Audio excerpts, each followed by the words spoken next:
Praise the lord. దేవుని పరిశుద్ధమైన నామమునకు మహిమ కలుగునుగాక. ప్రభు నామమున మీ అందరికీ హృదయపూర్వక వందనాలు. ఈ ఉదయకాలము దేవుని వాక్యాన్ని విందాం. సామెతలు 26వ అధ్యాయము 22వ వచనము. కొండెగాని మాటలు రుచిగల పదార్థములు వంటివి, అవి లోకడుపులోనికి దిగిపోవును. ప్రియమైనవర్లరా, మరి ఈ అధ్యాయం మొత్తము మాటల గురించి రాయబడుతున్నాయి.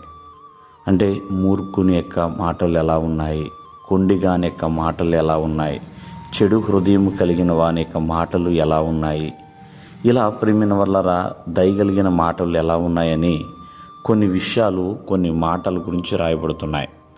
చూడండి, నీ నోటి మాట విత్తనం వంటిదండి, అది ఖచ్చితముగా మొలకెత్తక మానదు అనే విషయాన్ని మనం మరవకూడదండి.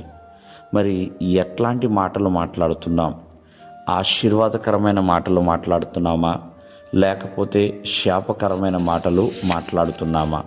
చూడండి, దావీదు సౌలుకి మేలే చేశాడు, కానీ కీడు ఎప్పుడు చేయలేదండి. కానీ సౌలు మాత్రము దావీదుకి కీడు చేయాలని కోరుకున్నాడు.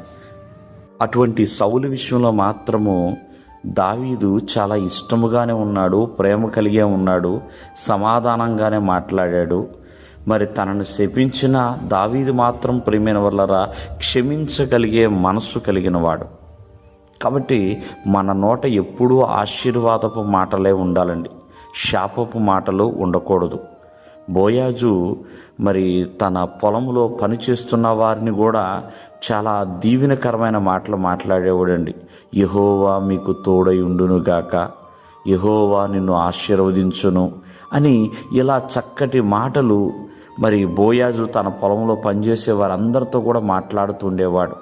కాబట్టి ఈ రోజున మరి దేవుని సన్నిధిలో దేవుని నమ్మిన వారిగా మనం జీవిస్తున్న ప్రతి ఒక్కరు కూడా ప్రియమైన వల్లరా మరి యెహోవా శాపాలని ఆశీర్వాదకరముగా మార్చువాడు. కాబట్టి మన నోట మంచి మాటలు ఉండాలి. చెడు మాటలు, మూర్ఖమైన మాటలు, కొండిగాని వలె మాటలు. చూడండి, కొండిగాడు ఎన్నో విషపు మాటలు మాట్లాడతాడండి. అటువంటి మాటలు కాకుండా మరి ఖచ్చితంగా మన నోట ఎప్పుడూ ఆశీర్వాదకరమైన మాటలు, శాపపు మాటలు రానివ్వకుండా ఎంతో జాగ్రత్త కలిగి ఎవరి నోటిని వారు కాపాడుకోవాలి. దేవుడు మిమ్మను ఆశీర్వదించునుగాక. ఆమేన్.